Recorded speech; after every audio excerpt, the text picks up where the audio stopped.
Многие могут ненавидеть компанию за конвейер, навязчивый донат, баги в играх и другие моменты, но она остается по-прежнему лидером по производству игр для мобильных платформ и сделала значительный вклад в их развитие. Привет, мобильные геймеры, с вами Фликер, и это мой топ мобильных игр от компании Gameloft.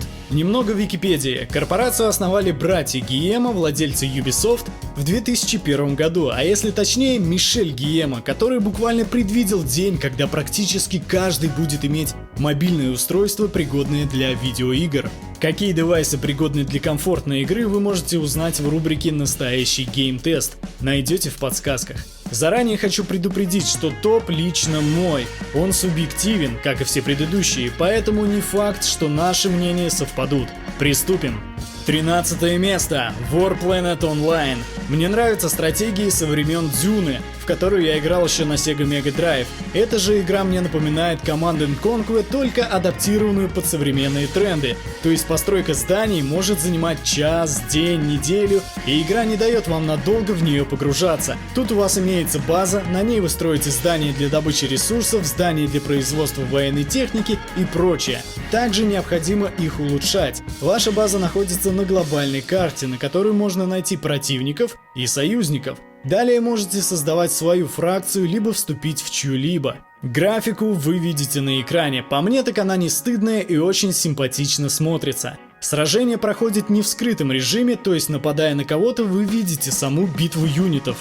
12 место. Gangster Vegas. GTA от Gameloft, выпущенная еще в далеком 2013 году, до сих пор активно обновляется и менее требовательна по сравнению с Новым Орлеаном. Вас ждет яркий открытый мир, погони, перестрелки, мордобой и неплохой сюжет. Сколько весит та или иная игра, я буду подписывать в титрах. Донат в большинстве игр присутствует. В Вегасе есть основная кампания, проходят различные акции, где можно получить редкие предметы. Можете создать свою банду, посетить мастерскую или сыграть в мини-игры. В магазине имеется оружие, тачки, одежда, что-то за премиум валюту, что-то за обычную. Если хотите на своем устройстве подобие GTA, но бесплатную, то можно скачать и ознакомиться. 11 место. City Mania. Еще одна стратегия, но здесь не нужно наращивать военную мощь и на кого-то нападать. Тут мы занимаемся строительством и развитием собственного города. В отличие от SimCity, здесь у нас есть персонажи, которых называют новоселами, и каждый из них выполняет конкретную функцию – строителя, электрика, пожарника, сантехника и так далее. Жетоны новоселов вы найдете в посылках, которые находятся на почте. Чем больше звезд будет у персонажа, тем эффективнее он будет работать. Следите за ростом населения, улучшайте условия проживания, нанимайте новых работников, расширяйте владения, развивайте инфраструктуру и многое другое.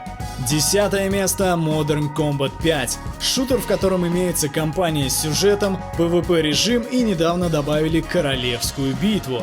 На момент записи ролика она в режиме бета и выглядит, честно говоря, не очень. Текстуры здания размыты, помещения пустые, я имею в виду там никаких элементов интерьера.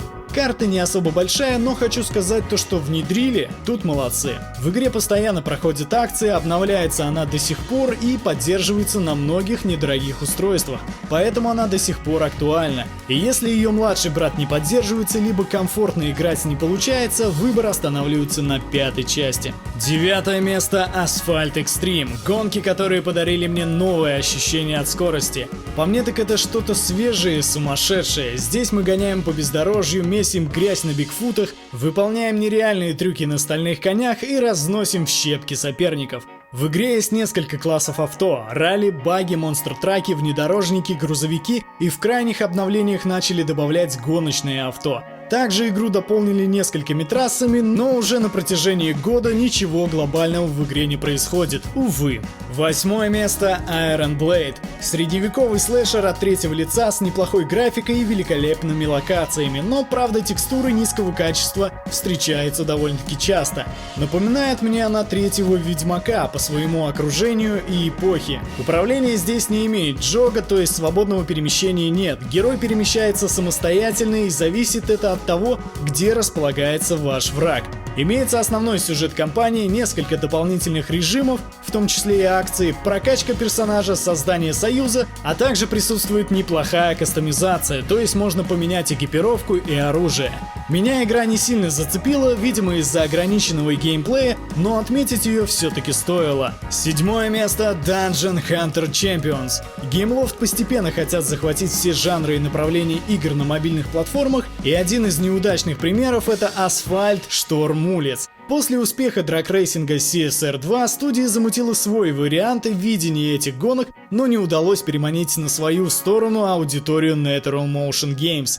И проект, по моему мнению, не сыскал интереса у потребителя. Вернемся к серии Dungeon Hunter, тут же ситуация получше, так как уже получилось сделать что-то свежее и красочное. Игра вполне может конкурировать с Mobile Legends и другими MOBA-играми, где ваша с напарниками задача уничтожить главное здание противника, по пути разрушая турели и разнося вражеских героев. Присутствуют режимы: приключения, рейды на босса, спецакции, арена 5 на 5, война гильдий и другие.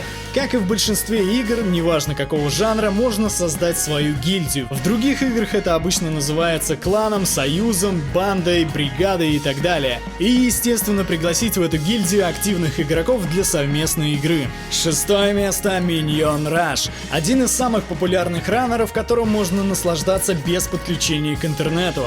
А динамичный геймплей и растущая сложность не дадут соскучиться. Также вы можете открывать костюмы из выпадающих капсул после прохождения заданий, получать монеты и прокачивать эти костюмы. Имеется забавная и знакомая из мультфильмов «Гадкий я» анимация, добротная и не отпугивающая картинка, все это притягивает юного зрителя. На этом месте я бы еще разместил похожий раннер о Человеке-пауке Spider-Man Unlimited. Но, к сожалению, он пропал из App Store, возможно, прекратили поддержку и проект был удален. 5 место — Гангстер Новый Орлеан. Лично я возлагал на игру большие надежды, и даже несмотря на то, что у нее не было реалистичной графики, такой как, к примеру, в PUBG, она была более мультяшной, это не отбивало желание вернуться на улицы Нового Орлеана и захватить очередной район, чтобы с него капал бабосик. Анимация здесь подросла по сравнению с Вегасом, как лицевая, так и движение героя, транспорта, спецэффекты от взрывов, выстрелов и так далее. С управлением тут есть недостатки, особенно когда управляете катером или водным скутером. Вообще у игры предостаточно багов, и даже на айфонах она умудряется глючить и нагревать устройство. Одно из последних крутых обновлений, которое прилетало, это апдейт с островом. После же просто новые события и исправление недостатков. Стоит ли ждать развития серии? Сложный вопрос. Если компания захватит большее количество устройств и платформ, то есть будет поддерживаться почти на всех девайсах, плюс будут присутствовать все современные тренды, то, думаю, есть шанс возродить серию. 4 место — Asphalt 8 на взлет. Вышедшие еще в 2013 году, эти аркадные гонки до сих пор выглядят достойно. Они хорошо идут на бюджетных аппаратах, в игре внушительный автопарк, к которому присоединились мотоциклы, большое количество трасс, крутое музыкальное сопровождение и, конечно же, драйв, что захватывает и заставляет возвращаться, чтобы побить свой предыдущий рекорд и забрать желанные награды. Об этой игре уже все рассказано и показано, поэтому не задерживаемся и катим дальше. 3 место — Боги Арены. Несмотря на то, что игра загнулась и разработчики не выпускают обновления уже как 9 месяцев, я считаю, что она достойна этого места за хорошую попытку создать конкуренцию таким популярным файтингам, как Marvel Битва Чемпионов и Mortal Kombat Mobile. Кто давно подписан на канал, видел историю этого файтинга с самого начала до последнего выпуска и видел перемены, которые происходили в игре. Да, она копировала Битву Чемпионов по геймплею, но я лично в нее задротил чаще, чем в Marvel. Видно было, что разрабы планировали Войны Союзов, которые не вышли, а судя по артам, что находили вы, подписчики, был задел на будущее игры. Но финансового успеха она не сыскала. С грустью в глазах игру я удалил. 2 место — Modern Combat Versus. Яркий и безбашенный PvP-шутер от первого лица, где вас встречает несколько агентов, которыми вы будете захватывать зоны, расправляться с противниками с помощью специальных способностей и оружия, у каждого оно свое, а также выстраивать свою тактику боя. Визуал четкий, по графону и анимации претензий нет. Это первый мобильный PvP-шутер, который мне зашел аж на 20 с лишним выпусков. Все битвы проходят 4 на 4, команду лучше всего брать сбалансированную, но никто не ограничивает, и если у вас своя рабочая схема, проверенная опытом, используйте ее. В классическом мультиплеере 3 режима: захват зоны, награды и война. Можно создать свой клан, собрать друзей и рубиться вместе. В начале, когда игра только-только вышла, у агентов были скины, они как бы и сейчас есть, но далее разработчики добавили зачем-то беспонтовые майки. Лучше бы вообще ничего не добавляли, скины на оружие еще норм, но майки прям подгорает. Короче, что-то непонятное начали лепить из игры, и интерес к ней резко пропал. Ну и на первом месте, как многие уже догадались, располагается Asphalt 9 Legends. Легенд в 2018 году было много, и они до сих пор выходят. Да, это действительно шаг вперед от 8 части, графика здесь выросла, анимация того, как разлетается тачка, вообще блеск, поднялся драйв во время гонки, а некоторые трассы будто ожили и так и норовят вам помешать пройти трек за указанное в задании время. На донат, конечно, игра подталкивает, особенно в специальных акциях, где вам по-любому будет не хватать конкретных авто. И если так будет дальше продолжаться, игроки откажутся от такого задротства и налюбилого. Кто играл, поймет.